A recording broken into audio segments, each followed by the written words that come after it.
grinding is an integral part of many video games, and while often spoke of in a negative context, it doesn't have to be a bad thing. The overwhelming majority of RPGs will ask players to grind at one point or another, but not all grinding is created equal, and your mileage may indeed vary. But these games really took liberties with player persistence, thoroughly wasting their precious time in the process. I'm Jules, this is WhatCulture.com, and these are 10 video games that were ruined by excessive grinding.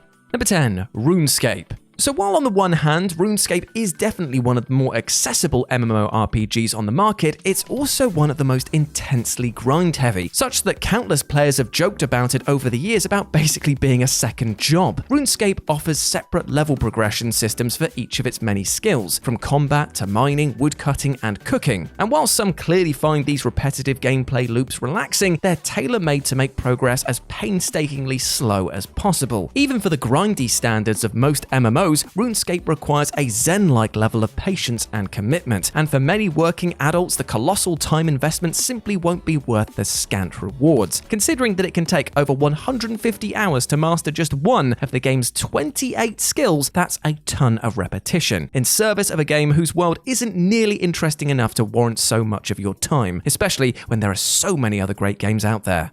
Number 9. Gran Turismo. Gran Turismo may arguably be the premier racing game franchise, but across its entries, it's also been infuriatingly prone to grinding. Though players who don't care much about unlocking cars or playing the game seriously can have enough fun just screwing around in the arcade modes, anyone who actually wants to make legit progress faces a task that feels like Homer's Odyssey at times. To have a hope in hell of attaining enough credits to buy the most expensive cars in the games, you'll need to grind the same races over and over and over again to effectively farm credits. Gran Turismo Sport, for instance, requires a staggering 20 million credits to purchase the most expensive car, and for all but the most committed petrol heads, it takes the fun out of driving and turns this into an abject chore. Players have even resorted to rigging up their controllers with rubber bands and just leaving the game to play itself overnight in order to farm credits, which really just underlines just how utterly, soullessly dull the game's economy truly is. But don't expect the upcoming Gran Turismo 7 to do any better though.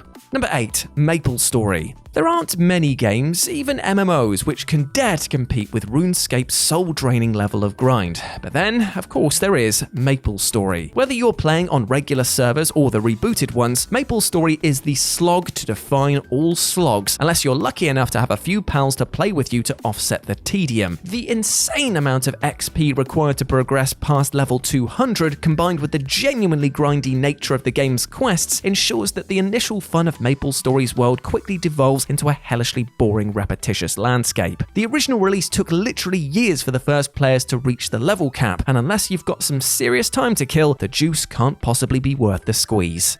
Number 7. Mortal Kombat 11. Mortal Kombat 11 was widely praised by fans and critics alike, with the exception of its grind-heavy Towers of Time mode, which doled out absolutely miserable rewards to players upon release. The game features a migraine-inducing 7 different types of currency, which correspond to various unlockables and upgrades, and on launch many players expressed frustration that the payouts of these coins, hearts, and souls were agonizingly low. Between this, the sheer number of unlockable cosmetic items, and the randomized contents of the crypt chests, it felt like NetherRealm were doing everything in their power to make Towers of Chime a total tower of chore. Now, to their credit, NetherRealm did quickly patch the mode's progression to be less brutal, while also giving every player a sizable windfall of currencies to soothe the grind. However, considering that the still hefty unlock requirements encourage players to let AI fighters autoplay Towers of Time for them, those desperate to hoover up the cosmetics may not actually end up playing much of the game themselves at all, and that's just weird.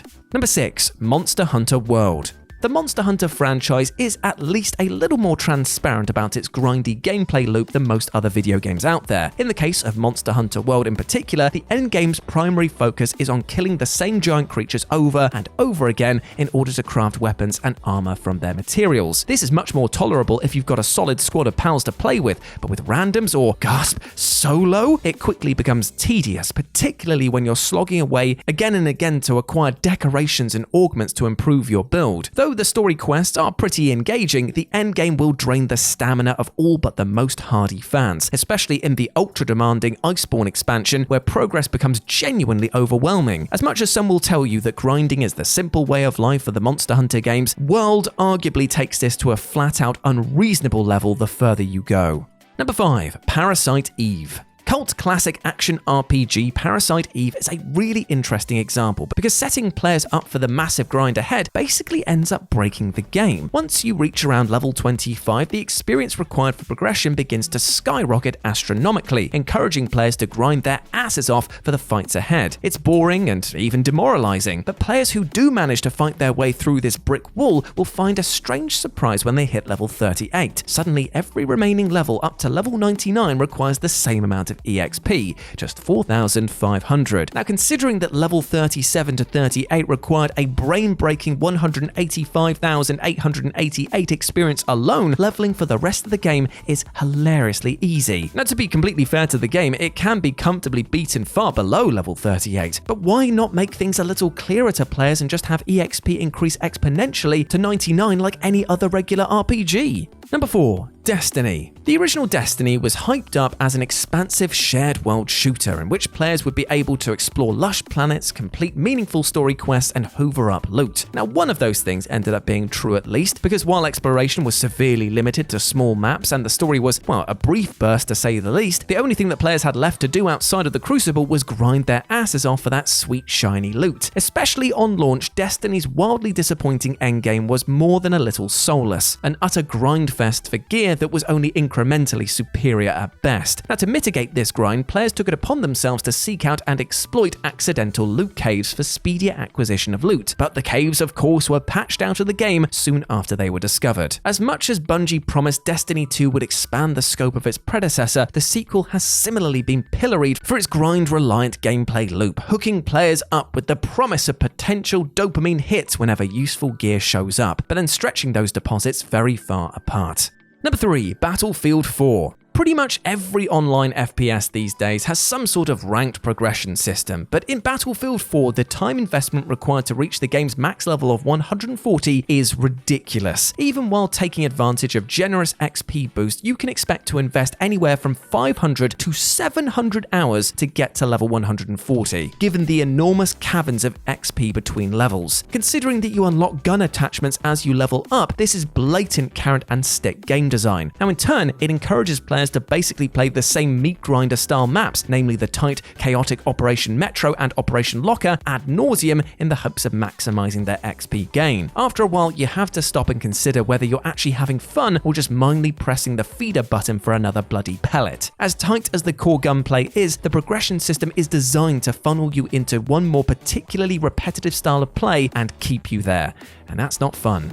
Number 2. Grand Theft Auto Online. Grand Theft Auto Online is one of the most successful online games in operation today, generating billions of dollars in revenue for Rockstar through its microtransaction systems. And though the purity of a multiplayer GTA sandbox experience basically speaks for itself, if you want to earn currency or make anything that even qualifies as meaningful progress, you'll need to grind the same boring missions over and over again. Acquiring a high-end car in GTA Online is an exercise in dogged perseverance, rendered further frustrating by the increasingly reduced payouts for missions, in turn encouraging players to save their time and spend real money on shark cards containing in-game currency. As a result, it's little surprise that many players have accused GTA Online of effectively being pay to win, given that those who don't open their wallets are put at a considerable disadvantage. Yet, considering how much money this game makes for Rockstar, there is absolutely no way that any significant pro-consumer changes are going to be made anytime soon.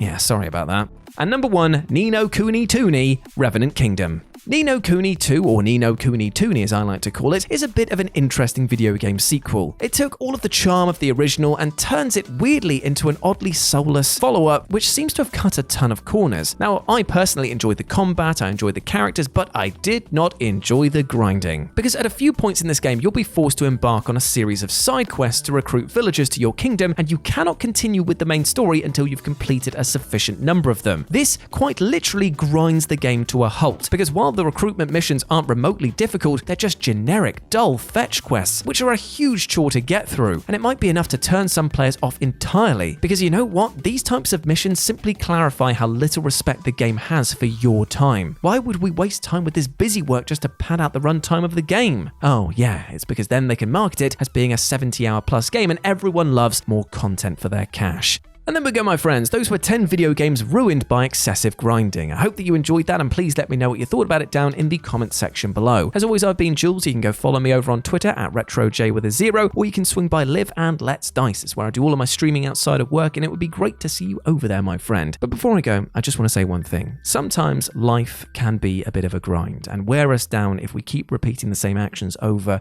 and over again. So what I want you to do right now for me today, and more importantly for you, is to take a break. Be kind to yourself. Take your foot off the gas. You don't need to be gunning it 24/7 to get to your goal. This will help you to prevent from burning out and also give you something very, very important, and that's perspective. With perspective, you'll be able to see where your strengths lie, where you can better spend your energies, and sometimes even when you need to ask for help with your problems. So I encourage you to do that, because life's not a race, it's a bloody marathon, and you need to get to the end however you can. As always, I have been Jules. You have been awesome. Never forget that, and I'll speak to you soon. Bye.